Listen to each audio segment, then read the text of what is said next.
buon sabato, ben ritrovati. Primo appuntamento con l'informazione di Antenna 3, anche oggi qui puntuali a raccontarvi i fatti principali accaduti nella nostra regione e non solo. Avremo poi uno sguardo anche ai fatti internazionali, dalla tragedia di Capodanno in Svizzera, quello che sta accadendo in Venezuela con l'attacco USA, perché sono ore d'angoscia per i nostri connazionali, tra loro anche il cooperante del Lido Alberto Trentini. Tutto questo, subito però la cronaca ci porta a Treviso, in centro città, con l'ennesima spaccata.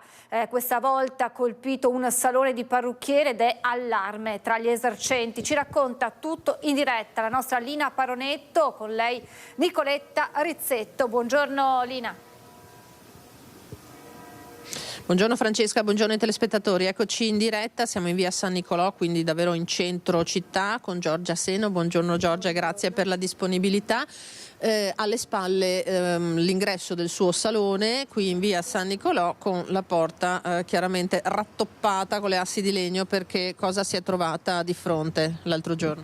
La mattina di Capodanno mi sveglio appunto con non un bel inizio anno e sono corsa a lavoro con l'allarme che suonava e ho visto il vetro del negozio completamente sfondato. Come per altre attività è venuto giù per intero, quindi non ho avuto subito danni agli infissi, ma il vetro completamente smantellato.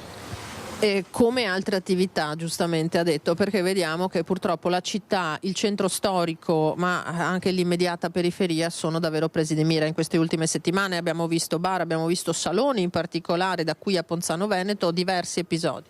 Esatto, ho sentito appunto altri commercianti che mi hanno contattata dopo aver visto qualche storia Instagram appunto che ho pubblicato, e mi hanno detto che hanno avuto la medesima sorpresa sia nella mattina di Capodanno che qualche settimana prima, quindi comunque una cosa recente. Infatti siamo tutti molto più in allerta, sono tutti commercianti che stanno cominciando anche a implementare il sistema di allarmi antifurto, cosa che farò sicuramente anch'io per non avere il terrore di svegliarmi al mattino con altre segnalazioni di scattato allarme. La consolazione che ho avuto è che nonostante il negozio sia stato 3 ore senza vetrata, nessuno dei passanti è entrato per rubare altre cose, quindi hanno mantenuto tutto com'era. Ecco, quindi appunto l'ingresso era di fatto aperto, per quanto tempo? È stato 3 ore senza nessuno che lo sorvegliasse, e poi ho chiamato appunto carabinieri e polizia che sono venuti qui a controllare prima del mio arrivo, perché non sono residente a Treviso. In genere comunque entrano loro per primi per verificare che non ci sia ancora qualcuno all'interno, e quindi anche i passanti hanno rispettato appunto questo ennesimo sfregio purtroppo alla città. Diceva bene Giorgia, ci sono stati proprio tra Natale e Santo Stefano altri colpi. Per chi se lo sta domandando, siamo sotto la chiesa di San Nicolò, una delle principali di Treviso, e a mezzogiorno naturalmente suonano le campane, ma contiamo che ci sentiate lo stesso. Ci sono stati anche 2 bar presi di mira 2-3 giorni fa, siamo tra Santa Maria del Rovere e i quartieri vicini, quindi c'è di fatto in città un'emergenza spaccata in questo momento. La polizia nei giorni scorsi ha arrestato un giovane ritenuto responsabile dei colpi nel quartiere di San Liberale nello specifico, ma è evidente che ci sono diversi soggetti in circolazione. Sicuramente è questo. Si pensa anche che sia qualcuno di studiato, perché per buttare giù il vetro intero senza frantumarlo in 1000 schegge deve essere anche qualcuno che insomma sa fare il suo lavoro, se si può chiamare così, quindi è sicuramente qualcuno di esperto. Senta, voi non avete telecamere qui? Io ho la telecamera dell'antifurto che scatta foto al momento della partenza dell'antifurto, ed è scattato a danno già fatto purtroppo, quindi è riuscito anche a inibire il sistema di allarme. E appunto parlava di implementare, a cosa sta pensando? Sicuramente dei sensori in più, un volumetrico più efficace, appunto provare a vedere se riesco anche a mettere qualche telecamera, che sicuramente non guasta. Primo colpo che subite? Prima volta che mi succede, sì. Da quanto tempo siete qui? Sono qua da 4 anni e sì, appunto non è mai successo assolutamente nulla, e purtroppo è arrivato quel momento. E che sensazione è stata?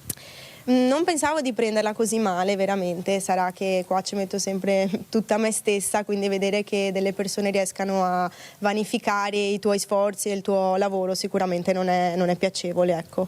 E quindi sì, non bene, ti senti comunque violata per quanto poco, perché il danno economico alla fine non è elevatissimo, però ti senti sicuramente violata, non è piacevole, vivi nel terrore che il mattino, soprattutto adesso che ho un pannello di legno, vivi nel terrore che al mattino ti ritrovi la sorpresa, insomma non è sicuramente carino. Senta, un'ultima domanda, è pensabile secondo lei per gli esercenti, le vostre categorie, di studiare una qualche strategia per agevolarvi dal punto di vista assicurativo, visti i tempi che viviamo? Allora sicuramente sì, io comunque l'avevo già fatto in passato, quindi sono comunque coperta da assicurazione. Resta il fatto che c'è comunque la seccatura di dover sistemare il vetro, chiamare, che tra l'altro sono tutti in ferie in questo periodo, quindi diventa più che altro una seccatura che un danno di per sé, perché appunto avevo già questo discorso di assicurazione. Qualche sicurezza in più, qualcosa, non so neanch'io come poter ovviare questa problematica. Chiaro che sono spese anche quelle assicurative, qualcuno dovrebbe anche venirvi incontro magari a livello di norma. Sarebbe sicuramente una bella cosa. Grazie a Giorgia Seno davvero per questa testimonianza. Purtroppo sono storie che si ripetono, lasciamo anche uscire i clienti giustamente perché il salone è correttamente aperto. Con Nicoletta Rizzetto da San Nicolò, Francesca, ti restituiamo la linea. Grazie davvero Lina, grazie a Nicoletta e grazie anche naturalmente a questa testimonianza nella quale è racchiusa tutta l'amarezza per quello che è successo, un po' portavoce di tanti altri esercenti che hanno vissuto lo stesso incubo. Ve l'avevo annunciato in apertura, torniamo a parlare della strage di Capodanno in Svizzera. La Procura federale del Vallese ha aperto un'inchiesta per i reati di omicidio, lesioni e incendio colposi. Sono oltre una quarantina i morti, 119 i feriti, tra loro anche la bellunese Alessandra Galli De Min di 54 anni che da tempo vive a Ginevra.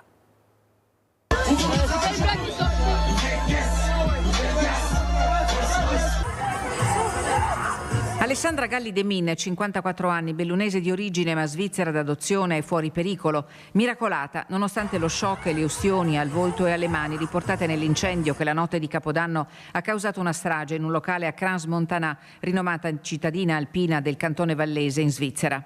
È stata fortunata le uniche parole della sorella di Alessandra Galli De Min, Elena, che ci rassicura sulle sue condizioni di salute. La notizia del coinvolgimento di Alessandra Galli De Min è arrivata nel tardo pomeriggio di Capodanno e ha scosso profondamente il bellunese. Galli De Min è figlia di Arrigo, sindaco della ricostruzione di Longarone nel post-Vajont, morto la scorsa primavera a 91 anni. La solidarietà, il tratto distintivo della famiglia Galli, che Alessandra ha mantenuto in Svizzera, dove ricopre la carica di presidente della famiglia bellunese di Ginevra. Ed è Oscar De Bona, presidente dell'Associazione Bellunesi nel Mondo, a darci notizie di prima mano. Presidente De Bona, che notizia ha della nostra concittadina Alessandra Galli De Min? Rassicuranti, ho sentito la sorella e il marito. Stamattina veniva operata alle mani nell'ospedale di Arau vicino a Basilea. Il marito Alberto De Min sta cercando dopo l'operazione di portarla all'ospedale di Ginevra, anche perché loro abitano a Ginevra e quindi sono anche più comodi. Ospite di una conoscente per il Capodanno, Alessandra Galli De Min si è trovata per caso al Constellation. La 54enne era entrata per recuperare il figlio dell'amica che stava festeggiando nel locale ai piedi delle piste da sci. Doveva essere una notte di festa, luci e brindisi. Si è trasformata in un inferno senza precedenti. Il bilancio, non ancora definitivo, lascia senza parole. 47 persone hanno perso la vita, 115 feriti, molti in condizioni gravi e tra loro complessivamente 13 cittadini italiani. 6 nostri giovani connazionali risultano ancora dispersi, mentre proseguono senza sosta le operazioni di soccorso e di identificazione delle vittime. Uno scenario di dolore che ha squarciato la gioia per il nuovo anno. Alessandra Galli De Min è professionista e manager di primo ordine in diverse multinazionali dell'energia e dell'elettronica, madre di 3 figli, sposata con Alberto De Min, imprenditore nel settore turistico, è particolarmente attiva nel volontariato. La famiglia Galli, la famiglia di Longarone, è prestigiosa. Il papà ha girato tutto il mondo, gli zii altrettanto. Presidente da alcuni anni, ha fatto diverse iniziative coinvolgendo anche il consolato che c'è a Ginevra, ha completato negli ultimi mesi un progetto legato a San Martino, patrono di Belluno, e ha già presentato sempre alla provincia e alla BM anche delle proposte per valorizzare il 2026 attraverso la famiglia di Ginevra. E in queste ore è finita l'emergenza dei centri grandi ustionati veneti, pronti ad intervenire in risposta all'alert nazionale della protezione civile. Ci colleghiamo con la nostra Chiara Gaiani e Sandro Ponchio, che sono per noi a Padova per tutti gli aggiornamenti. Buongiorno Chiara. Sì, buongiorno Francesca, buongiorno ai telespettatori di Antenna 3.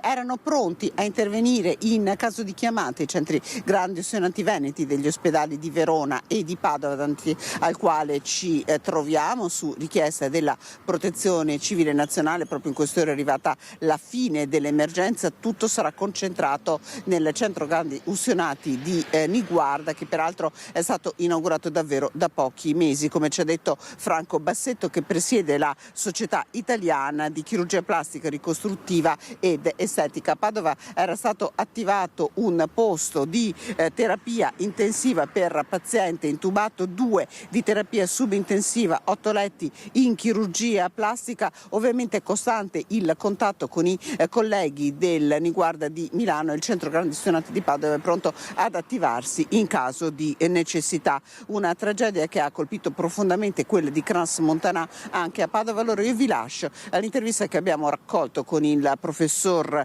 Bassetto, che ci spiega quale sarà l'iter che dovranno seguire questi pazienti, alcuni dei quali davvero molto gravi. Ringrazio per la collaborazione tecnica il collega Sandro Ponchio, poi da Padova la linea può tornare allo studio.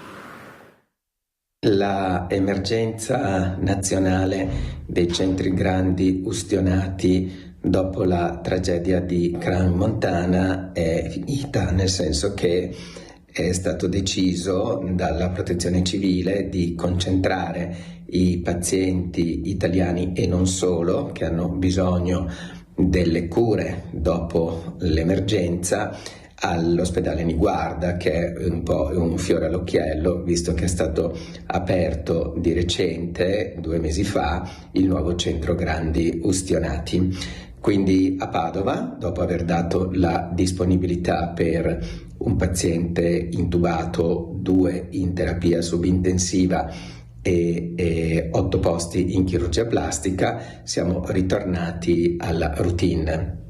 Questi giovani che sono trasferiti in questo momento hanno bisogno ovviamente di continuare la cura delle grandi ustioni. Per grandi ustioni si intendono superfici corporee superiori al 20%, e come avete sentito la maggior parte di questi sono stati in emergenza intubati. Questo perché? Perché essendo successa la tragedia in un luogo chiuso, l'inalazione provoca delle ustioni anche delle prime vie aeree che possono essere pericolose per la vita. Ora questi pazienti progressivamente vengono estubati e progressivamente vengono curati dal chirurgo plastico, che procede prima di tutto con la rimozione dei tessuti necrotici, che sono appunto i tessuti ustionati di varia profondità. Quasi tutti questi riportano ustioni di 3° grado, quindi il grado più grave, in cui tutta la cute è bruciata. Queste ustioni rappresentano un pabulum ideale per la proliferazione batterica e quindi devono essere rimossi, e successivamente poi si partirà con la parte ricostruttiva, che prevede sia l'utilizzazione di cute di banca inizialmente, sia di materiali, diciamo, che le biotecnologie offrono alla chirurgia plastica, per arrivare poi a utilizzare i trapianti di pelle e i lembi per la cura definitiva.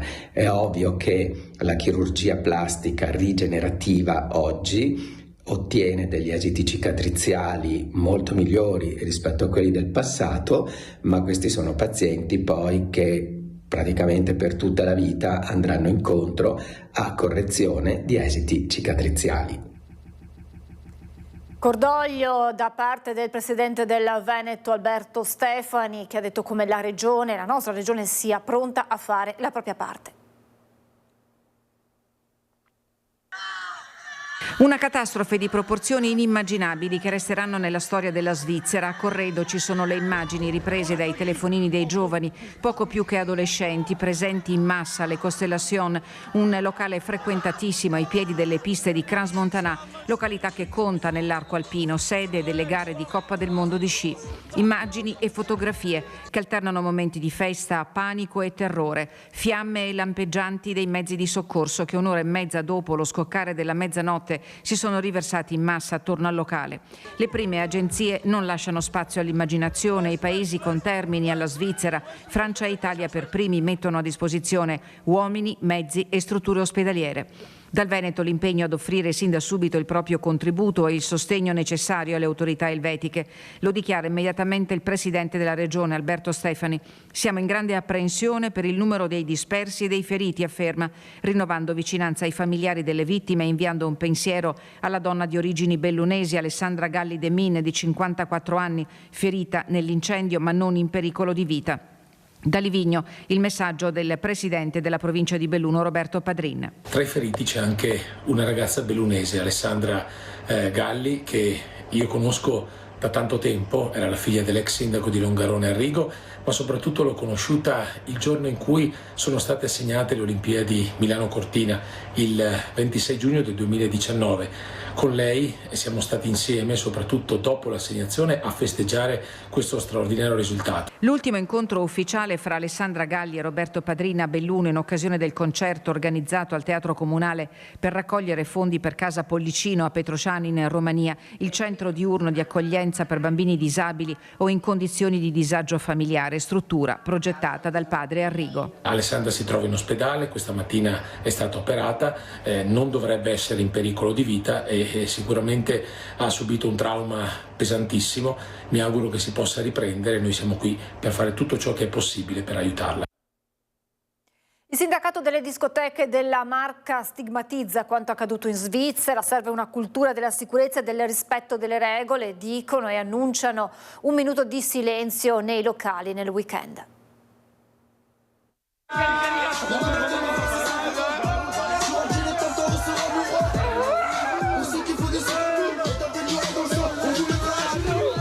I giovani, in un primo momento inconsapevoli del pericolo, filmano le fiamme. Qualcuno tenta con un maglione di spegnere il rogo, ma in un attimo la stanza si trasforma in una trappola mortale. Mancano le uscite di sicurezza, l'unica via di salvezza, una scala piccola che presto diventa inagibile. Troppa gente, la fuga è impossibile. A Crans-Montana la strage di giovanissimi, alcuni italiani, si compie. Il mondo è scosso, il dolore di Giannino Venerandi, che da anni gestisce una discoteca dove l'afflusso dei ragazzi è importante. Siamo vicini, dice, alle famiglie di questi ragazzi. Lì era un posto non adatto per questo tipo di eventi.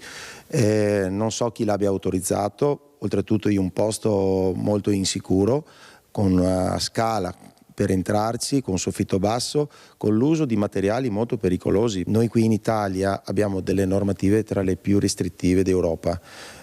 Abbiamo dei corsi per il nostro personale, per formare il personale, dove ci sono anche delle manovre di sfollamento, che facciamo delle prove ogni anno. Abbiamo dei corsi di formazione sul primo soccorso, sull'antincendio. Scatta l'allarme acustico e visivo. Venerandi ci spiega cosa accade nel caso di un incidente simile. Come vedete, in questa zona sono presenti l'estintore, le indicazioni sulla porta, abbiamo l'allarme antincendio, abbiamo l'altoparlante per l'evacuazione. Lo sconcerto del principe Maurice, icona dell'intrattenimento, artista e regista. Locali di questo tipo, ci dice, ce ne sono. Purtroppo ci sono, anch'io collaboro col SILB, che fa una lotta ormai da decenni nei confronti di chi si improvvisa per questioni economiche, per denaro, per interesse, a fare cose che non potrebbe fare. Tutti possiamo organizzare una festa anche a casa, ma persino per le feste in casa ci sono comunque, per chi le vuole fare bene, tutelato, ci sono dei controlli sia da parte della SIAE, per dire, che anche di sicurezza. Non si può andare in un locale per divertirsi per poi non tornare a casa. Io non vorrei essere al posto dei gestori con la coscienza in questo momento. Ci sarà un minuto di silenzio nei nostri locali per ricordare le vittime di questa strage, spiega Venerandi, e per sensibilizzare tutti al rispetto della sicurezza. Lasciamo questa ampia pagina dedicata alla tragedia di Capodanno in Svizzera e torniamo invece a parlare del dramma che si è consumato sulle Piccole Dolomiti, dove 2 alpinisti sono stati travolti da una slavina a Requaro Terme, a perdere la vita un 50enne di Mestre. Allora, con Ilaria Marchiori il ricordo di chi lo ha conosciuto, del suo impegno anche verso gli altri. Buongiorno Ilaria, buongiorno al tuo ospite. Sì, buongiorno anche a te Francesca, buongiorno ai nostri telespettatori. Esattamente come hai detto tu, siamo qui insieme a Ivan De Toni, che è il presidente dell'associazione Sgraffamasegni, di cui Massimiliano Ferru faceva parte, era nel direttivo. Come potete immaginare sono tutti sconvolti, perché questa notizia è arrivata proprio come un fulmine a ciel sereno. Ieri lei l'ha preso, mi diceva poco fa, addirittura dai giornali. Siete sconvolti, ancora increduli, si potrebbe dire. Sì, assolutamente. Io l'ho letto per caso ieri, è stato un colpo durissimo, un colpo che mi ha lasciato senza parole, come tutti. Poi il tantan del gruppo mi continuavano a chiamare perché non ci credevano che fosse lui, ma no, non è possibile, l'ho visto l'altro giorno, l'ho visto il 26, abbiamo parlato. Pazzesco. Lei ha descritto Massimiliano come una persona carismatica, che riusciva ad attrarre, no, sempre i bambini, a coinvolgere anche quelli un po' più difficili, particolari, ad esempio con le iniziative che mettete in campo tuttora. Sì. Noi per i bambini facciamo, diciamo che tutto l'ambiente di Arampilandia e Sgraffamasegni è nato per i bambini e sono loro che ci portano. Poi i bambini crescono, diventano ragazzi, diventano uomini e si appassionano, e questa è un po' la cosa che, quando riesci a passare qualcosa nella bellezza di quello che fai, è un segno che resta, e lui su questo ci sapeva fare, coi bambini li sapeva prendere. Sembrava un pezzo di ferro, in realtà era di una bontà pazzesca. Lui si dedicava completamente a loro, anche coi figli era sempre dietro, attento, li seguiva. Li ha portati qui un paio di volte e così un po' abbiamo conosciuto la sua famiglia, però erano mondi diversi, l'arrampicata, il vaio, le camminate. Lui era un gran camminatore. Lui era proprio appassionato, una persona anche molto scrupolosa. Assolutamente sì, lui si prefiggeva tutto con ordine prima di partire, organizzava tutto, andava sempre con qualcuno che potenzialmente ne sapeva più di lui e che comunque lo accompagnava, mai andare da soli, ecco, questo era, a meno che non si andava a fare una camminata in cui l'andare da soli è comunque un momento personale. Lui faceva anche questo, però su camminate in cui mi ha raccontato un paio di volte, mi è capitato di sentirlo una mattina 9:30, gli dico: ma dove sei, appeso da qualche parte? Fa: no, sto tornando giù, sono andato a vedermi l'alba, e tornava al lavoro, quando ancora lavorava sull'altro, aveva dei turni, quindi riusciva a tornare indietro e si organizzava così, e quando lui poteva veniva qua, quindi c'era sempre. Presidente, all'interno dell'associazione ci sono anche molti ragazzi giovani che erano legati a lui. Sì, magari non lo conoscevano personalmente, ma lo riconoscevano, la sua bella capigliatura, lo contraddistingueva sempre, no, scherzi a parte, era una cosa di cui in realtà si auto-ironizzava lui splendeva sempre su questo, era proprio un grande. E quei ragazzi, sì, quando ho chiesto alla mia Arianna mi fa: ma sai che è mancato Maci? Fa: ma chi? Quello che mi diceva, mi chiedeva sempre i capelli per lui? Sì, lui. Ma quello col pizzetto? Lui. E lascerà un buco grande e speriamo di, non dico di rincontrarci, ma perché non è questo il senso, però lo terremo sempre a cuore. Lei prima ha detto c'è una bella giornata di sole, lui di sicuro ne starà gioendo. Beh sì, lui ricercava la bellezza in tutto quello che faceva. Io credo che la montagna e comunque l'andare per monti è una di quelle cose che parte da dentro, dal cuore, ti porta in posti in cui non vanno tante persone, quindi il fatto dell'essere, non dico gli unici, ma i pochi a godere di quella cosa è una cosa che muove i passi da gigante, è proprio bello. E tutto comunque è bello, però nel momento in cui tu riesci a trovarci l'ancora più bello ti fa muovere cose che così. È proprio lui su questa cosa ci provava sempre. Sei libero, andiamo, dai, ma mi serve una settimana, io non ce l'ho una settimana, so da oggi per domani. E quindi chi andava con lui era sempre un last minute. Però sì, io credo che se la stia godendo con questi bei giorni da lassù. Ciao Maci, ci mancherai. Grazie, come potete immaginare non è semplice, anche perché chi lo conosceva parla di Massimiliano come una persona davvero meravigliosa che lascia un grande vuoto.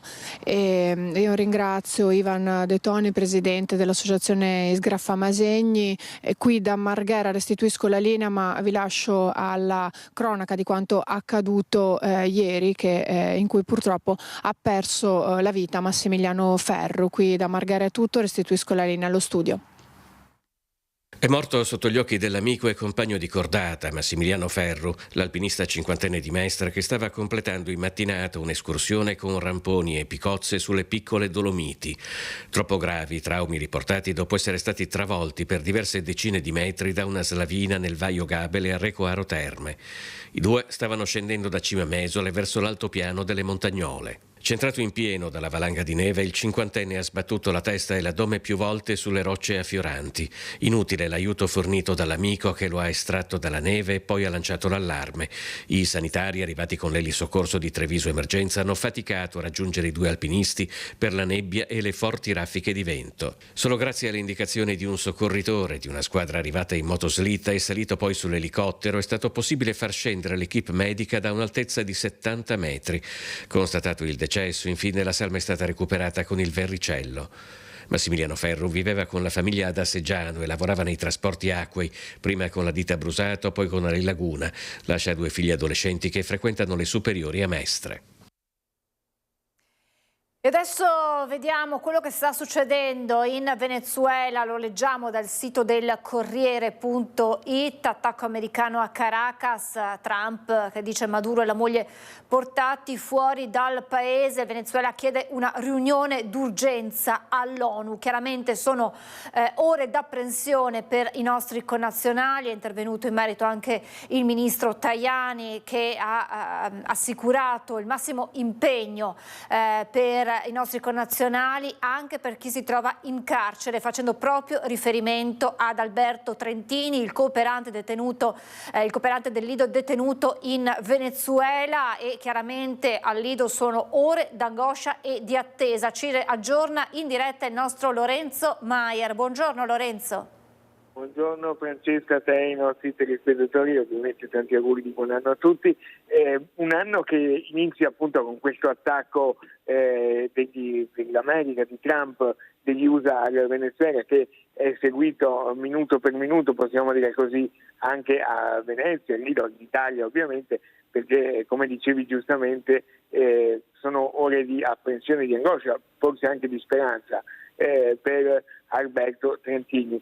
Quello che viene raccomandato anche dalla famiglia, dagli amici vicini alla famiglia, dall'avvocato Alessandro Bagherini, da Giuseppe Giulietti, che sta seguendo la mobilitazione di questi mesi, è quello di anzitutto affidarsi ai canali ufficiali, poi di usare la massima prudenza. Al momento, fino a pochi minuti fa, Alberto Trentini con gli altri prigionieri politici, e sono circa una dozzina, come ricordava il ministro Tajani, i prigionieri politici italiani, è ancora in carcere, quindi nulla è cambiato, ma chiaramente si sta seguendo con grande apprensione quello che può essere l'evolversi della situazione. Chiaramente è inutile dirlo, la speranza di tutti è quella che si vada a una liberazione immediata di tutti i prigionieri, e quindi che anche Alberto possa tornare a tutto questo a casa, ma non c'è nulla di certo, nulla di definitivo. Come dicevi giustamente, è stata chiesta una indulgenza, è stato lo stesso Donald Trump che ha rivendicato questo attacco dicendo di aver catturato Maduro e la moglie. In realtà c'è chi invece dice che Maduro si sarebbe consegnato, quindi che non sarebbe stato arrestato, ma insomma per Venezia, per gli italiani questi sono momenti di attesa. Seguiremo la vicenda minuto per minuto. Al momento purtroppo non è cambiato niente rispetto a quella che è stata per Alberto Trentini la cronaca degli ultimi mesi. Si attendono sviluppi, ovviamente la famiglia, l'avvocato Bagherini è in contatto costante con la Farnesina, con l'ambasciatore a Caracas Gianbruno De Vito, veronese, e quindi c'è la massima attenzione per la vicenda e si spera di avere al più presto possibile notizie positive. Però Lorenzo, chiaramente continueremo a monitorare la situazione e vedremo anche delle dichiarazioni appunto del ministro Tajani, e non solo, quelli saranno gli sviluppi per i nostri connazionali. Grazie davvero Lorenzo Maier e buon lavoro. A voi. Grazie, noi ci fermiamo per una breve pausa pubblicitaria, ma torniamo tra pochissimo in diretta, tra poco. Di nuovo in diretta, sono riprese questa mattina le ricerche di un escursionista di Schio scomparso dal 27 dicembre. La sua auto è stata ritrovata sul pian delle Fugazze. Nei dintorni del Monte Baffelan è scattata la macchina dei soccorsi alpini di Schio, Arsiero e Recoaro alla ricerca di Simone Dalbon, 42 anni, l'escursionista di cui non si hanno più notizie dal 27 dicembre scorso. La scomparsa dell'uomo originario di Schio è stata denunciata 2 giorni dopo, ma le ricerche erano state circoscritte nell'ambito urbano. Il ritrovamento ieri sera della sua automobile al pian delle Fugazze ha spostato il focus della ricerca al confine tra Trentino e Veneto, coordinate dalla stazione Vallagarina del soccorso alpino. Sul posto, oltre ai volontari, anche i vigili del fuoco e i carabinieri, coadiuvati dai cani molecolari che hanno scandagliato via terra i sentieri a ridosso dell'automobile in direzione del rifugio Campogrosso. Coinvolto anche un elicottero della provincia di Trento, i droni dei pompieri, la Guardia di Finanza per le indagini su celle telefoniche e telecamere. Si sta verificando anche la segnalazione di 2 persone che potrebbero aver visto l'uomo che indossava scarponi gialli, pantaloni neri, piumino giallo sul sentiero 177. Mentre le ricerche proseguono, non si spegne il clamore e il cordoglio per la scomparsa ieri sempre in montagna di Massimiliano Ferru, l'escursionista cinquantenne travolto da una slavina con un amico sulle piccole Dolomiti. L'uomo, originario di Mestre, dove era conosciuto ed amato, lavorava nel settore dei trasporti acquei. Era un esperto arrampicatore. Con l'amico vicentino Luca Cavaliere si era avventurato lungo Vaio Gabele a Recoaro, quando un'imponente lastra di neve si è staccata travolgendo entrambi degli alpinisti. Il vicentino, rimasto miracolosamente illeso, ha prestato i primi soccorsi a Ferru, che invece, trascinato per decine di metri, ha sbattuto testa e addome sulle rocce affioranti. Una giornata relax all'aria aperta diventata tragedia per una tragica fatalità. La tragedia di San Silvestro a Camisano Vicentino, un ragazzo di 22 anni è stato ritrovato morto all'alba nel lago Margherita. La dinamica del decesso non è ancora stata chiarita, si propende però per una tragica fatalità. Camisano Vicentino, lago Margherita, si trovava su quell'isoletta alle nostre spalle, un ragazzo di 22 anni che la notte di San Silvestro ha perso la vita proprio in quel punto dove aveva scelto di stare con alcuni amici e la fidanzata a trascorrere l'ultima notte dell'anno. È il momento del giallo, della preoccupazione, perché non è ancora chiara la dinamica di quanto è successo. A non essere ancora stati ufficialmente ricostruiti gli ultimi istanti di vita di Andrea D'Agostino, l'imbianchino 22enne di Villafranca Padovana. I carabinieri hanno raccolto le testimonianze degli amici e della ragazza che per ultima ha visto il giovane allontanarsi verso l'alba dalla tenda dove pernottavano per raggiungere la riva dello specchio d'acqua. Il suo corpo è stato ripescato dai soccorritori a 4 metri di profondità. Un luogo familiare questo per Andrea, che da amante della pesca frequentava assiduamente durante tutto l'anno. Per chi come lui condivideva la stessa passione, trascorrere qui in tende al freddo la notte di San Silvestro è cosa considerata normale. La tragedia però ha lasciato sgomenti tutti. Si piaceva la famiglia? Il destino scivolato, qualcosa è capitato. No, di solito c'è sempre pieno di tende, tutto quanto, lago pieno. A posto. Per cui è un'abitudine per chi è appassionato di questo sport. Sì. Ecco. È solo una tragica fatalità secondo lei? Secondo sì. È un posto pericoloso questo posto, questo lago Margherita? Ma pericoloso assolutamente no, è un laghetto di pesca sportiva come te ne sono tanti altri. È logico che la congiuntura in cui è successa questa disgrazia, questa tragedia è particolare, è l'ultimo dell'anno, però è frequentato tutto il tempo dell'anno con la stessa tipologia di quello che stava facendo qui il ragazzo. Sulle sponde sono ancora presenti i segni del bivacco, come pure alcuni pezzi di ghiaccio che sicuramente ricoprivano in modo più esteso nelle ore più fredde l'erba che lambisce il ciglio del lago. Una scivolata accidentale è l'ipotesi più accreditata. Il buio e l'acqua gelata hanno fatto il resto. La zona non è stata posta sotto sequestro. No, non è isolata, vuol dire che le indagini sono state concluse. Molto probabilmente si è riscontrato che è stata una tragedia vera e propria, altrimenti anche io stamattina pensavo che fosse chiuso. Però se è aperto vuol dire che l'indagine è stata chiusa e aspettiamo magari i risultati medici per capire meglio di che tipo è stata questa morte, insomma. Proseguono le indagini sulla morte di Sergiu Tarna, attesa per l'esito dell'autopsia sul cadavere del 25enne trovato senza vita a Mira, fondamentale per chiarire l'ora del decesso e soprattutto le modalità della morte.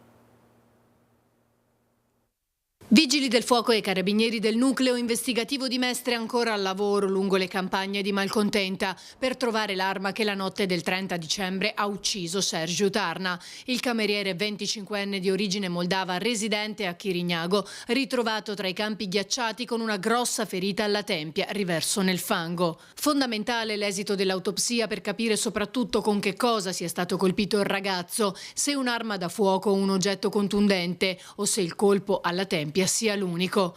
Al momento la pista più battuta dai militari dell'arma è quella della droga. Potrebbe infatti essersi trattato di un regolamento di conti o una lite finita male. Sembra che Sergiu avesse 2 telefoni. Nel frattempo i carabinieri continuano a visionare i filmati delle telecamere della zona in cui è stato trovato il corpo, ma anche del centro di Malcontenta, raccogliendo più testimonianze possibili, soprattutto di chi ha trascorso le ultime ore col 25enne, come Alessandro, il collega del bar. Sono sotto shock i colleghi del bar Squina qui in centro a Mestre, dove da un po' di tempo lavorava in prova il 25enne. La sera del 30 dicembre intorno alle 20, dopo aver staccato insieme a un collega, si è recato nel ristorante Sushi poco distante perché sapevano che aveva bisogno di personale per la sera del 31 dicembre. Dopo aver preso accordi, Sergiu si sarebbe dovuto recare nel ristorante per lavorare la sera di Capodanno, ma non si è mai presentato, come racconta uno dei dipendenti, incredulo per l'accaduto. È molto gentile, sì, è gentile, e basta. che ha detto che lui va, ha lavorato e è chiuso, allora che ha detto che dà una mano, così ha detto. Poi non sappiamo più e ieri ho visto il giornale, poi hanno scoperto. Ma lui non era mai venuto a lavorare qui prima? Mai, l'ho visto solo 2-3 volte, è triste. Sì. Non è spiaciuto, anche se ho visto solo 3 volte. Una persona così è andata. A rinvenire il corpo, vestito ancora con gli abiti da lavoro, giacca nera elegante, cravatta grigia, pantaloni neri, è stato un passante che scattava fotografie al paesaggio. Sergiu viveva in affitto a Chirignago, aveva lavorato in numerosi locali tra Mestre e Venezia, dopo aver frequentato la scuola professionale di F di Spinea. Negli ultimi 2 anni aveva lavorato anche nel bar di Via Palazzo a Mestre, finito più volte al centro dei riflettori perché chiuso per le risse, ma a fine estate era rimasto a casa e stava cercando lavoro.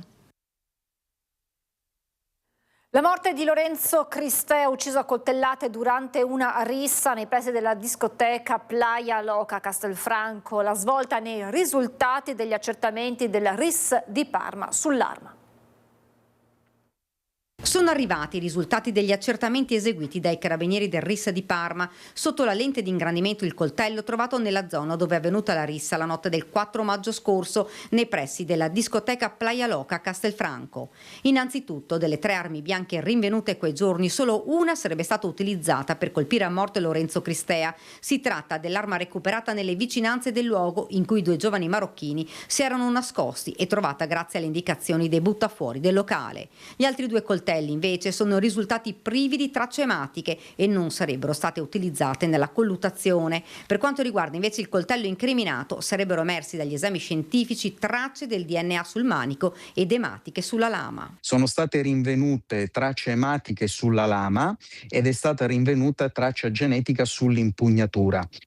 La traccia genetica sull'impugnatura è quella del coindagato, non è quella del mio assistito, e questo è l'elemento più importante delle risultanze del RIS di Parma. Le tracce ematiche rinvenute sulla lama appartengono sia al mio assistito che anche al ragazzo deceduto e ai 2 feriti, e quindi evidentemente sono la rappresentazione del fatto che la lama ha ferito queste persone, compreso il mio assistito, il quale quindi non può essere considerato protagonista e responsabile dell'uccisione del Cristea. 2 gli imputati per l'omicidio di Lorenzo ed il ferimento degli amici: Badr Rouagi, 19 anni, assistito dall'avvocato Crea, e Taha Bennani, 22 anni, difeso dall'avvocato Paola Miotti. Siamo soddisfatti perché confermano quello che lui mi ha sempre dichiarato e che peraltro tutti gli elementi che avevamo in nostro possesso, che abbiamo in nostro possesso, confermano appunto l'assenza di un suo coinvolgimento nei fatti più gravi. Gli esami di laboratorio sono sicuramente un tassello importante atteso dagli inquirenti per ricostruire la tragedia avvenuta lungo la strada dopo una serata di festa e divertimento e terminata in tragedia.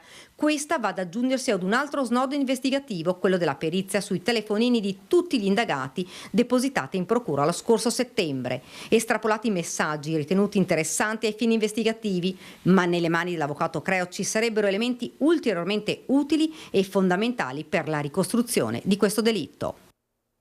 Braccialetto elettronico per un 37enne che ha aggredito l'ex compagna sfondando la porta di casa e tentando di strangolarla. Violenza domestica a Cassola, scatta il braccialetto elettronico per un 37enne che ha aggredito l'ex compagna dopo che lei, al culmine di una lite, era riuscita a farlo uscire di casa. Non accettando la situazione, l'uomo ha forzato e scardinato la porta d'ingresso e una volta dentro si è scagliato con furia contro la donna, 47 anni, del posto, tentando di strangolarla e puntandole al volto la punta della chiave della macchina. La vittima è però riuscita ad allertare il 112. I carabinieri, una volta sul posto, hanno accertato la criticità della situazione, vedendo i chiari lividi sul collo dell'aggredita, oltre ai danni provocati dal soggetto, visibilmente alterato, probabilmente anche sotto l'effetto di alcol.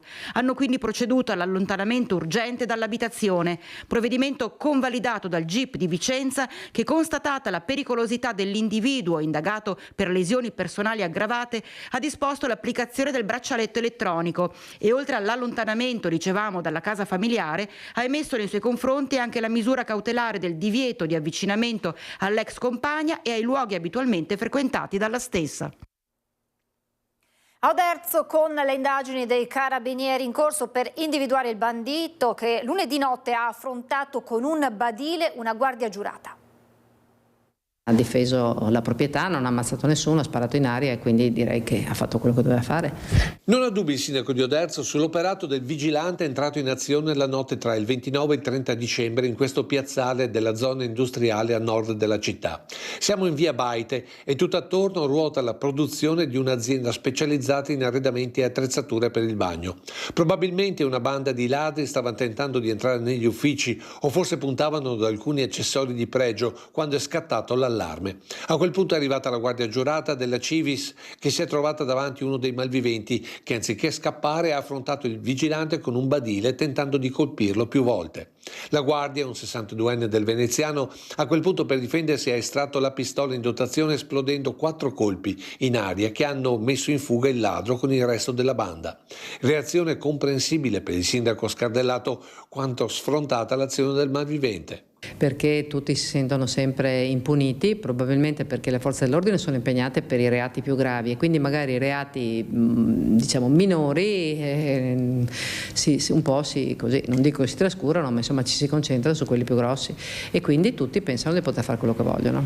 Poco dopo sul piazzale della Ronald Bathrooms sono intervenuti anche i carabinieri della tendenza di Oderzo che hanno acquisito le telecamere presenti nella zona per fare ulteriore luce sull'episodio. Impunità è sempre il problema, ma per tutto, per i reati gravi, per quelli meno gravi, poi magari arriva col tempo, ma intanto uno pensa che invece di rimanere impunito perché non viene preso nell'immediato.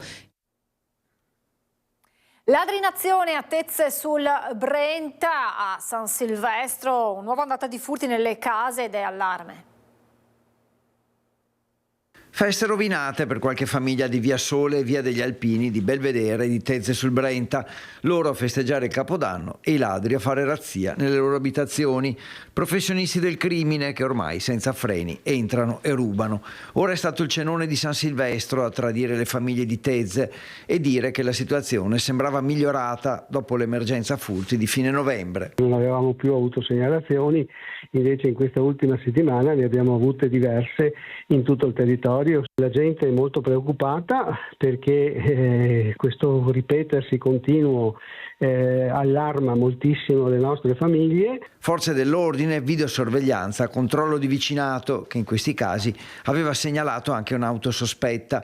Gli strumenti a disposizione dei comuni sono sostanzialmente questi. La gente che trovo è veramente preoccupata. Le forze dell'ordine mi assicurano la loro presenza per quanto possibile. Anche noi facciamo altrettanto con la nostra polizia locale. La videosorveglianza per quanto possibile ce l'abbiamo, ma ce l'abbiamo nelle vie principali del paese che intercettano i passaggi, ma è praticamente impossibile garantire la videosorveglianza in tutto il territorio comunale. Intanto le famiglie devono chiudere porte, finestre, inferriate e attivare gli allarmi, anche se escono per pochi minuti. In entrambi i casi segnalati c'erano cani da guardia in giardino, ma non è bastato. La politica e le elezioni provinciali a Treviso, pochi giorni per trovare la quadra sul candidato del centrodestra con la Lega che avverte Fratelli d'Italia. Se non si trova unità, le conseguenze si sentiranno anche alle elezioni comunali a partire da Castelfranco. Figure che possono portare avanti l'amministrazione di Castelfranco, la Lega ne ha più di una e quindi... Fratelli d'Italia potrebbe dire anche noi abbiamo i nostri... si discuterà, discuteremo. È chiaro che se si interrompe il ragionamento alle politiche, alle provinciali, allora liberi tutti. Dalla provincia alle comunali il tempo dei brindisi è già finito e per Lega e Fratelli d'Italia il 2026 si apre così come si era concluso il 2025 con il braccio di ferro. Perché il centrodestra ha davanti nuove sfide e ancora una volta, prima che fuori, si guarda in casa. Amministrative e provinciali sono tappe legate a doppio filo. In primavera il piatto più importante si chiama Castelfranco e il Carroccio non ha alcuna intenzione di mollare la presa per il dopo Marcon. Il messaggio di Coin non lascia spazio a dubbi. Come in un effetto domino, tutto dipende da cosa accadrà nei prossimi giorni per l'ente del Sant'Artemio. Il segretario provinciale confessa che avrebbe voluto già chiudere sul nome unitario, ma i tempi si stanno allungando. Colpa delle feste o di qualcos'altro? Certo è che i meloniani non hanno ancora dato il via libera al candidato targato Lega. 4 nomi, in pole position il sindaco di Gaierina Diego Zanchetta e poi la prima cittadina di Maser Claudia Benedos e ancora i sindaci di Montebelluna e Roncade Adalberto Bordin e Marco Donadel. In più, con una elezione di secondo livello e le urne affidate ai consiglieri comunali, il peso del carroccio è schiacciante. L'unico problema è che Fratelli d'Italia rivendica il suo spazio, ad esempio con il sindaco di Mogliano Davide Bortolato, quel ora tocca a noi che risuona da mesi come una spina nel fianco su più fronti. Possibile che si arrivi a una corsa separata? Potrebbe anche essere, tutto può essere. Io auspico che questo non sia, tutto può essere, come potrebbe anche essere che magari una volta raggiunto l'accordo ci sia qualche comunque sindaco o consigliere che faccia quello che vuole o che resti a casa o che vada a votare chissà per chi.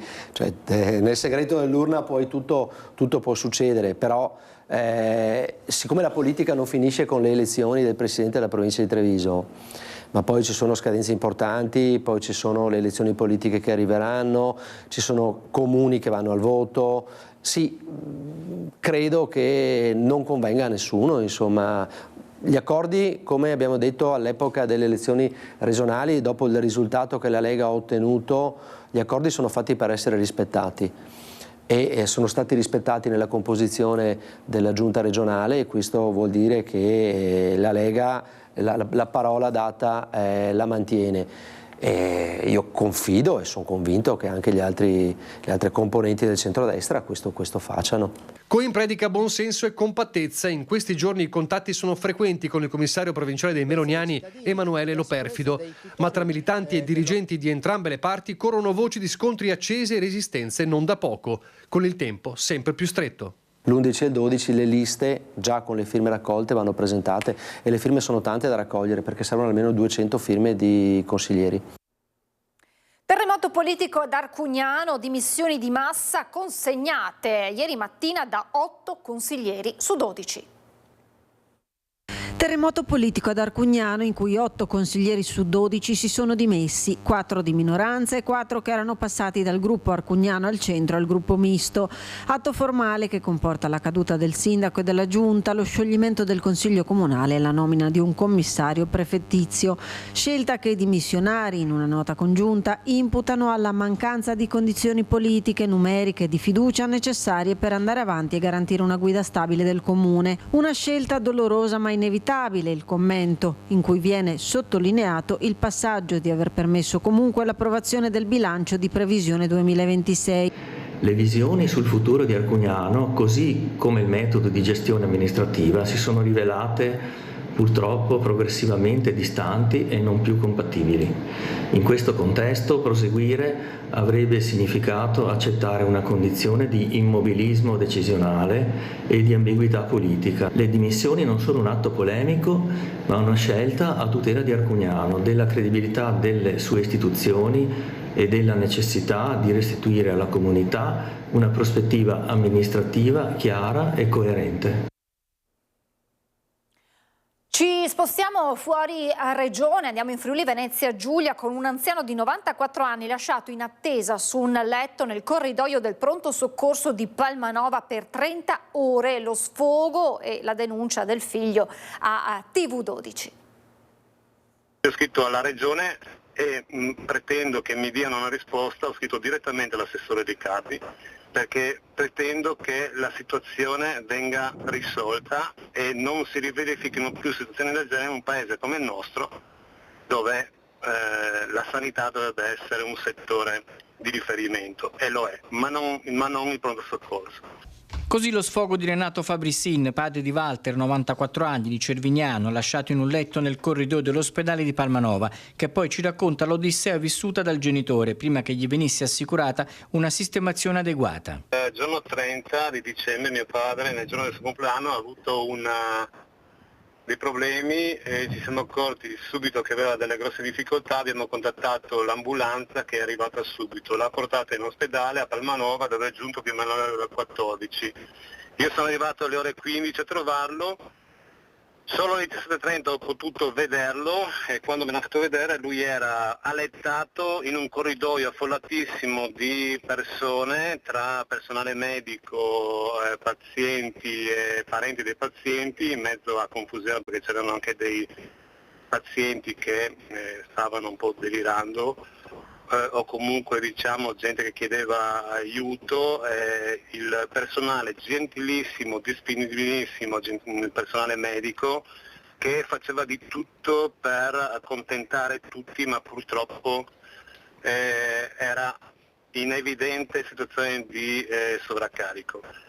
Questo è il giorno 30, poi io sono ritornato da mio padre il giorno 31 e l'ho trovato nuovamente allettato in un corridoio ancora più affollato, ho contato 12 letti, la scusante dei fondi mancanti non è più valida. Renato lancia infine un appello ai cittadini affinché non restino in silenzio se vittime di episodi di questo tipo e in generale si sensibilizzi chi di dovere a trovare una soluzione definitiva. Questo è quello che io ho chiesto alla Regione, mentre invece all'opinione pubblica invito a fare delle piccole azioni come le mie affinché non ci lamentiamo più e basta, ma agiamo fino a raggiungere l'obiettivo per cui stiamo denunciando. Spettacolare intervento dei Vigili del Fuoco giovedì durante la messa Fietta di Pieve del Grappa. Una corista colta da malore è stata salvata in modo davvero particolare. Era arrivata per cantare la messa di Capodanno nella parrocchiale di Fietta di Pieve del Grappa, ma ha avuto un malore che ha portato all'interruzione della cerimonia. In pochi minuti, verso le 11:20, sono arrivati i sanitari del SUEM 118 di Pedemontana Emergenza e i Vigili del Fuoco di Asolo. La difficoltà dell'intervento era legata all'unica via di accesso e uscita dalla cantoria, una strettissima e ripidissima scala a chiocciola posta a lato della porta d'ingresso. L'equipe medica e i pompieri hanno così costruito una rampa di discesa con una scala dove è stata calata la barella grazie a delle corde. A facilitare la tempestività e l'efficacia dell'intervento è stata l'esperienza delle squadre intervenute assieme alla conoscenza reciproca degli operatori. La donna, una 59enne del posto, rimasta vigile durante le operazioni di soccorso, è stata portata all'ospedale San Giacomo di Castelfranco Veneto per accertamenti. Le sue condizioni non sarebbero preoccupanti. È sconvolta la comunità di Sant'Angelo di Piove di Sacco che piange in questi giorni Azzurra Breda, la tredicenne morta per una polmonite fulminante. Lunedì in chiesa, veglia di preghiera. Una veglia di preghiera nella chiesa dedicata a San Michele per cercare conforto a un dolore grande e inspiegabile, la morte di Azzurra Breda. L'appuntamento è per lunedì alle 19, quando tutta la comunità di Sant'Angelo di Piove di Sacco si stringerà alla famiglia della giovanissima, 13 anni appena, spentasi la mattina di San Silvestro nella rianimazione della pediatria dell'ospedale di Padova per una polmonite fulminante. Un decorso rapidissimo che non le ha lasciato scampo. In ospedale era arrivata 3 giorni prima accompagnata dai genitori. Le sue condizioni avevano consigliato il ricovero, ma dal reparto la tredicenne era stata trasferita ben presto in rianimazione. Sul corpo della piccola Azzurra Breda è stata disposta l'autopsia, un esame da cui si attendono le risposte a una morte che resta difficile da accettare. Amava la musica, amava la danza Azzurra. Con i genitori e la sorellina frequentava la parrocchia e tutti la conoscevano. In attesa di conoscere la data dei funerali, lunedì insieme tutti proveranno a stringersi in un abbraccio a una famiglia che ancora non sa spiegarsi il perché. E noi ci fermiamo ancora per qualche minuto di pubblicità, tra poco.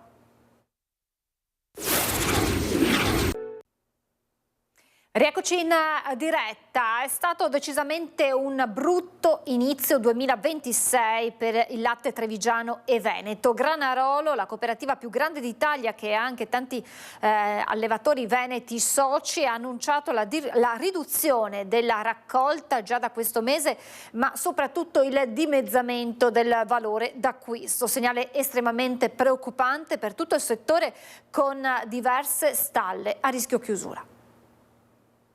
C'è un serio pericolo di chiusura perché appunto viene chiesto di ridurre i conferimenti proprio alla luce di questo esubero di latte nel mercato.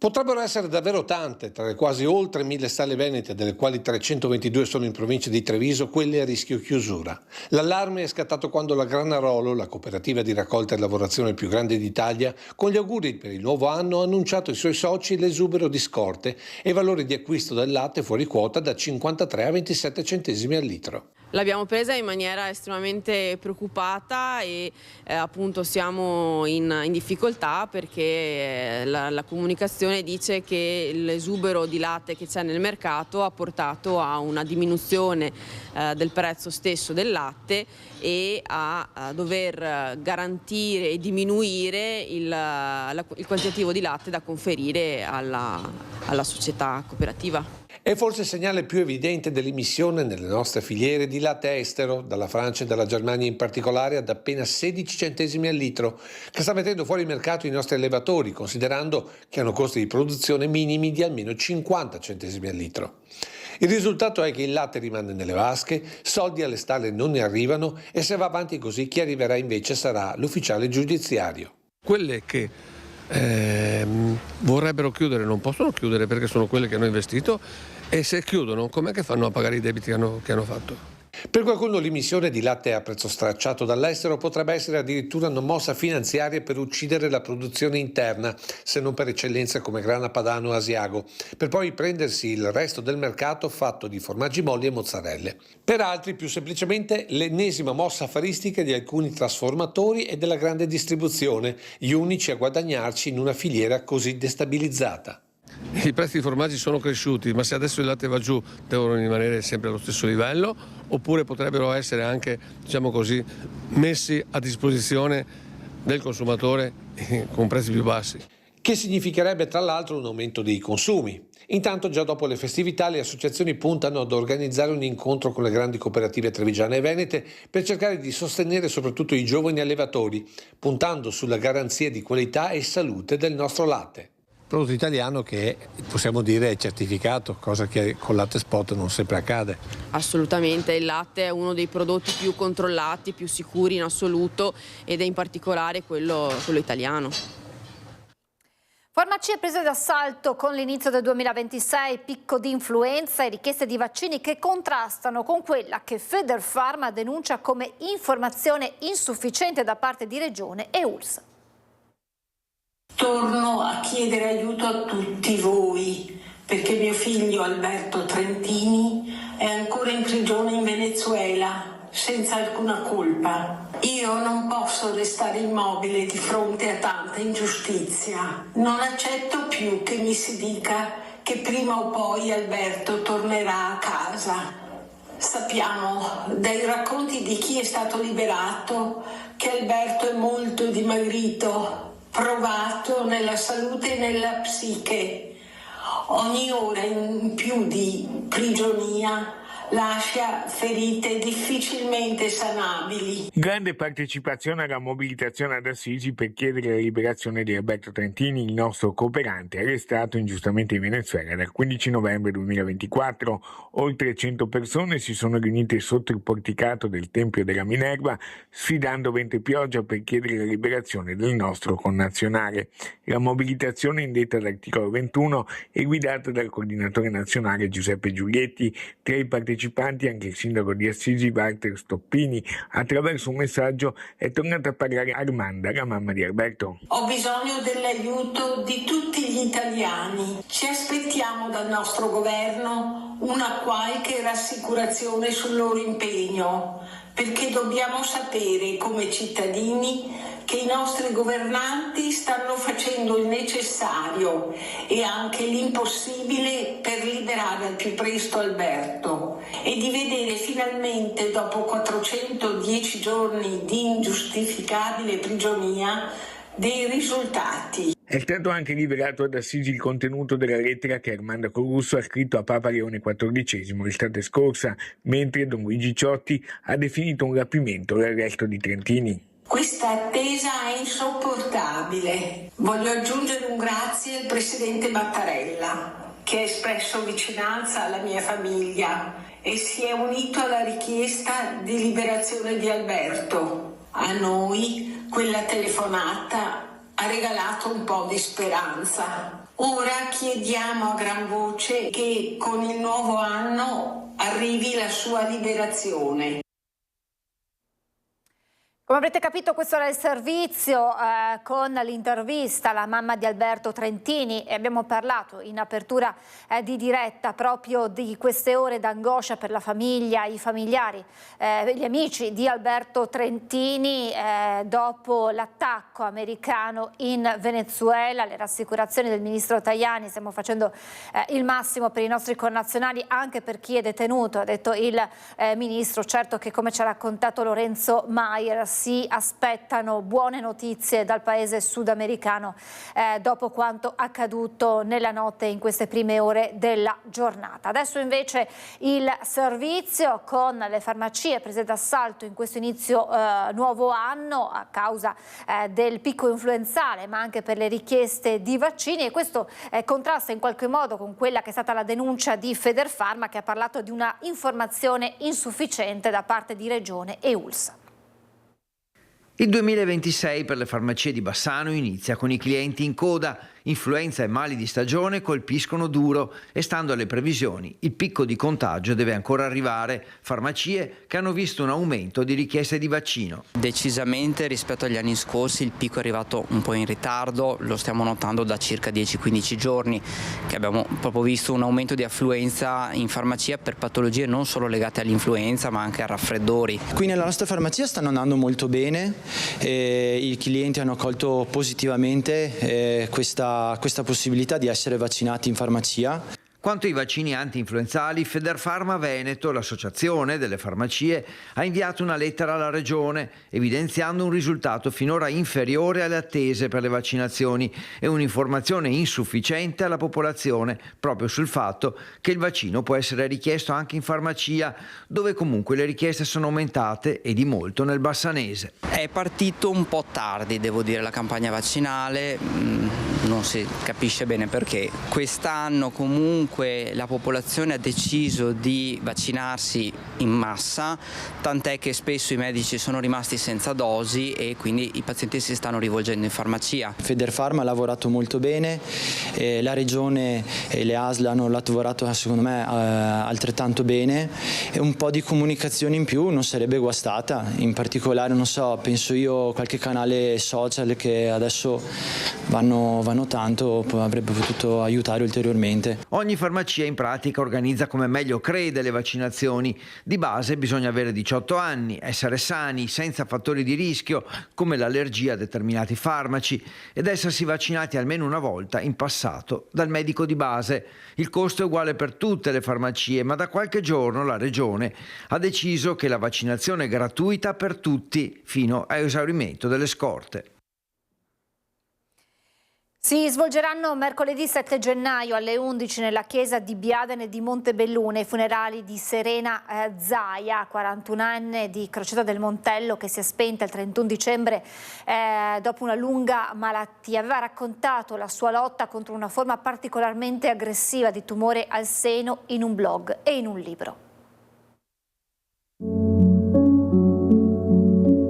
Ho voglia di reagire e di tirarmi su, nel senso che ho voglia di fare un sacco di cose e sicuramente non voglio demoralizzarmi. Era il 16 gennaio 2019, avevamo incontrato Serena Zaia nella sua abitazione di Crocetta del Montello, il giorno dopo essere stata dimessa dall'ospedale di Milano, dove era stata sottoposta ad un delicato intervento al cervello per una metastasi. Nonostante i dolori e i farmaci, anche in quell'occasione aveva dimostrato una forza e un'energia che hanno contraddistinto la sua vita.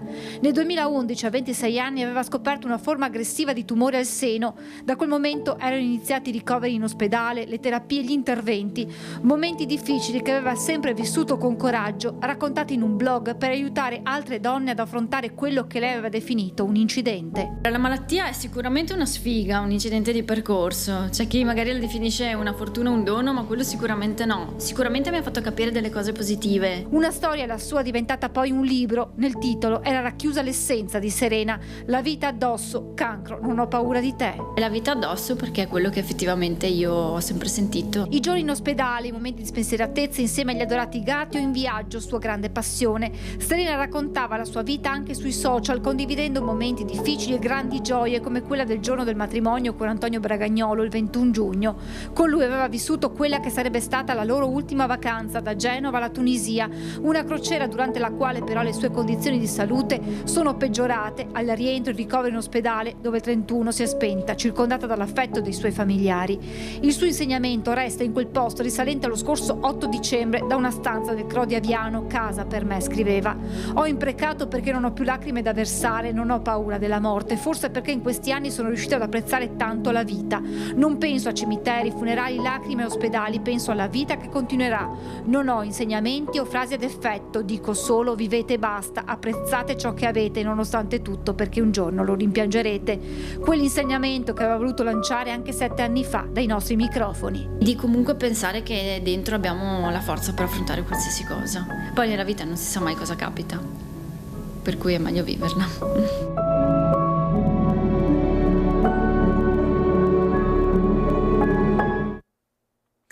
Saluto, ringrazio per essere con noi, auguri di buon anno a Lino Bertin, presidente ANACI Veneto, che è l'associazione degli amministratori di condominio. Buongiorno Presidente, ben ritrovato. Buongiorno a voi. Allora Grazie. Presidente, c'è questa riforma dei condomini che tanto sta facendo parlare, è ancora ci sono ancora lavori in corso da quello che si può apprendere. Certo è che c'è preoccupazione, ci sono vari aspetti che preoccupano e voi amministratori ma anche gli stessi inquilini. Intanto le chiedo un'analisi generale di questa riforma da quello insomma che al momento si sa. Ma il discorso complessivo, ci sono delle cose positive all'interno, però sono anche fatte a riferimenti attuali che non sono corretti. C'è poi questa introduzione di un secondo personaggio, diciamo, che dovrebbe gestire il condominio, che a nostro avviso è un po' superabile, nel senso che se gli amministratori sono professionisti e fanno seriamente il loro lavoro, non c'è bisogno di un secondo professionista che si affianchi, se no i controlli interni, diciamo, di gestione sono già previsti dalla normativa attuale, quindi ci sono all'interno i condomini con i loro consiglieri che hanno anzi l'obbligo di verificare che tutto sia corretto dal punto di vista contabile. E se questo viene confermato non c'è bisogno di avere, ripeto, un altro personaggio aggiuntivo. L'altro discorso è che comunque è già stato inserito, è accettato anche dall'ultima sentenza della Cassazione, un criterio di gestione che è stato anche suggerito dalla nostra associazione ed è stato inserito nelle norme UNI, che è quello della rendicontazione fatta in un modo corretto. Ecco, se anche questa viene applicata in maniera obbligatoria su tutti, ecco che anche questo secondo aspetto fa sì che non ci siano o non ci possano essere contrasti e situazioni scabrose all'interno dei condomini. Ecco Presidente, c'è un aspetto poi che vi riguarda direttamente, che è quello dell'obbligo di laurea per gli amministratori. Ecco, il discorso è chiaramente di alzare l'asticella per l'amministratore, è una cosa che può essere accettabile, solo che il passaggio che tutti possono successivamente devono avere la laurea mi pare un passaggio troppo forzato, nel senso che chi attualmente è professionista, è certificato UNI, svolge la sua attività in maniera corretta, chiedere che siano iscritti negli albi, di vari albi di categoria, quando la figura dell'amministratore è una figura che esula, che va al di sopra, cioè non è che chi è laureato, chi è iscritto, diciamo, tra i geometri sia sufficientemente preparato, possa essere semplicemente preparato ad amministrare. L'amministratore ha bisogno di corsi di aggiornamento specifici, come sono previsti dalla legge, perché ogni anno noi dobbiamo fare dei corsi di aggiornamento con un esame finale di superamento, quindi diciamo bisogna partire dal fatto che la figura dell'amministratore è una figura che è al di sopra delle categorie attualmente dei professionisti. Quindi sia che uno sia avvocato, sia che sia geometra o che sia libero professionista in genere, non è sufficiente per poter svolgere l'attività di amministratore in maniera corretta. Ecco, questo è l'aspetto che non è evidenziato nella legge, infatti invece si fa riferimento a chi è inserito negli ordini, ma chi è inserito negli ordini non necessariamente, ripeto, ha le caratteristiche e la professionalità di amministratore. Se invece facessero riferimento alle certificazioni UNI, come tra l'altro nella legge è prevista per questa nuova figura che sarebbe quella del revisore contabile, allora obblighiamo tutti quanti gli amministratori a certificarsi in maniera che così un ente terzo che è certificatore possa garantire della professionalità degli amministratori. Ecco, questo secondo me, secondo noi, sarebbe la strada più corretta per diciamo, alzare il livello degli amministratori, perché una delle motivazioni di alcuni aspetti della legge sono quelli che ci sono tanti ricorsi in tribunale, ma vediamo che amministratori sono quelli che vengono appunto portati in tribunale. Sono amministratori professionisti certificati oppure sono amministratori che non si sono aggiornati in maniera corretta come dovrebbe essere secondo la norma? E anche qui le regole, diciamo, le verifiche da parte del Ministero dovrebbero essere più puntuali, ecco, perché anche sulla verifica di chi è iscritto alle varie associazioni sono nate una trentina di associazioni che hanno magari 100 iscritti, mentre dovrebbero fare in modo che ci fosse un controllo più puntuale secondo appunto quelli che sono iscritti al Ministero e non il primo che si inventa e fa l'amministratore. Ecco, perché la normativa che cosa prevede? Perché per un certo numero di inquilini, di appartamenti c'è la necessità, per le realtà più piccole non è obbligatorio, ci si può gestire anche tra condomini. È così, Presidente? Attualmente l'obbligo dell'amministratore è oltre gli 8 condomini. Questo sì, ma quindi dobbiamo anche distinguere, diciamo, quelli che sono i piccoli condomini da quelli che sono gli amministratori, i condomini, diciamo, che hanno bisogno di una figura professionale importante. Teniamo presente che ci sono molte diciamo condomini che hanno superato certi livelli anche di gestione, perché quando si parla di 20 condomini oltre i quali, che è la proposta di legge di inserire il revisore contabile, ci sono condomini con 20 che non hanno un bilancio così significativo, soprattutto se non hanno l'impianto di riscaldamento centralizzato, quindi anche qui la verifica eventualmente di una seconda figura, che comunque dovrebbe essere una cosa molto più semplificata, dovrebbe essere riportato magari a condomini che hanno un importo complessivo, diciamo, che può superare anche centinaia, 100-200 mila euro all'anno. Allora in quel caso i controlli dovrebbero essere diciamo più puntuali. Ecco, Presidente, c'è poi l'ultima voce, che è forse quella anche che più inquieta, soprattutto chiaramente i condomini, ed è quella della morosità. Quello che prevede la riforma è che i creditori, chi avanza soldi, insomma, possa rifarsi sul conto corrente dell'intero condominio e quindi tutti gli altri, anche chi è in regola con i pagamenti, debba pagare per chi invece in regola non lo è. Ecco, su questo punto c'è da dire che è già una prassi che sia possibile appunto da parte del creditore pignorare il conto corrente del condominio, anche se non è prevista dalla legge attuale, ma è già una prassi che è introdotta e che quindi già adesso è possibile che venga pignorato il conto corrente del condominio. E anche su questo aspetto, quando appunto è stata presentata la legge in Parlamento, come associazione abbiamo detto no, allora cercate che ci sia la necessità che chi è creditore ricorra possa, diciamo, recuperare i crediti che lui ha, ma non deve comunque essere preso direttamente dal conto corrente del condominio, dove ci sono i soldi che vengono depositati per la gestione ordinaria.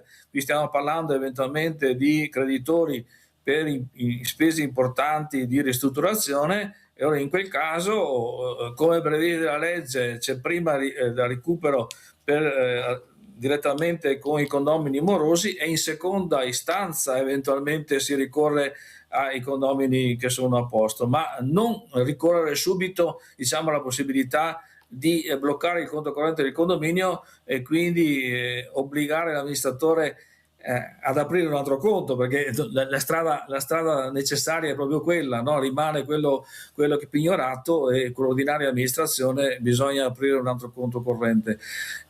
Ecco, ripeto, anche oggi c'è questa prassi già inserita, anche se non è prevista dalla norma attuale.